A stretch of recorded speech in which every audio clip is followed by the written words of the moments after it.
ಮುಂದೆ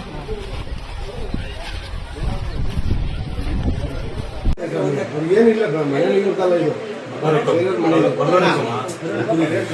ಅದು ಏನಾಗಿದೆ ಅಂದರೆ ಇಲ್ಲೊಬ್ರು ಲೀಡ್ರವ್ರೆ ಅವರು ತಹಸೀಲ್ದಾರಿಗೆ ಹೇಳ್ಬಿಟ್ಟು ತಹಸೀಲ್ದಾರ್ ಕೈಲಿ ಭೂ ಒತ್ತುವರಿ ಕೇಸ್ ಹಾಕ್ಬಿಟ್ಟು ನಾನು ಯಾರು ಇಟ್ಟಿದ್ದೀನಿ ನಾನು ಇಟ್ಕೊಂಡಿದ್ದೀನಿ ಯಾರೊಬ್ಬರು ಅದೊಂಚೂರು ಏನೋ ಮಾಡೋದು ಒಂದು ಗಾಡಿ ಮಾಡ್ತೀನಿ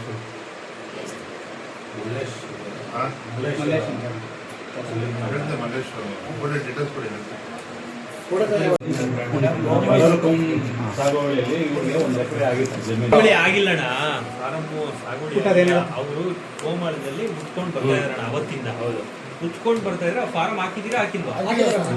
ಫಾರಂ ಹಾಕಿದ್ರು, ಗ್ರಾಂಟ್ ಆಗಿಲ್ಲ, ಕಮಿಟಿಗೆ ಇಟ್ಟಿಲ್ಲ. ಸೊ ಭೂ ಒತ್ತುವರಿ ಅಂತ ಹೇಳಿ ಇವ್ರ ಮೇಲೆ ಕೇಸ್ ಹಾಕ್ಸ್ಬೇಕು.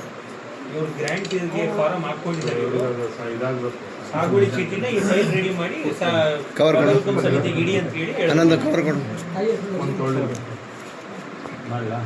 ಅನುಭವದಲ್ಲಿ ಇದ್ದಾರೆ.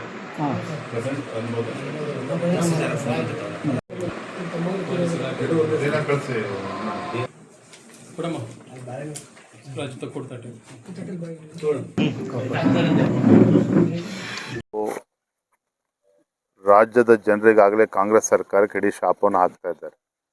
ನಮ್ಗೆ ಇವತ್ತು ವಿರೋಧ ಪಕ್ಷದಲ್ಲಿ ಕೂರೋದಕ್ಕೆ ಅವಕಾಶ ಮಾಡಿಕೊಟ್ಟಿದ್ರೆ ವಿರೋಧ ಪಕ್ಷದಲ್ಲಿದ್ದೇವೆ, ಇನ್ನೂ 2 ವರ್ಷ ವಿರೋಧ ಪಕ್ಷದಲ್ಲೇ ಇರ್ತೇವೆ. ಕಾಂಗ್ರೆಸ್ಸಲ್ಲಿ ಇರ್ತಕ್ಕಂಥ ಅಸಮಾಧಾನಿತರ ನಾವೇನು ಕರ್ಕೊಂಬರ್ತಕ್ಕಂಥ ಅವಶ್ಯಕತೆನೇ ಇಲ್ಲ.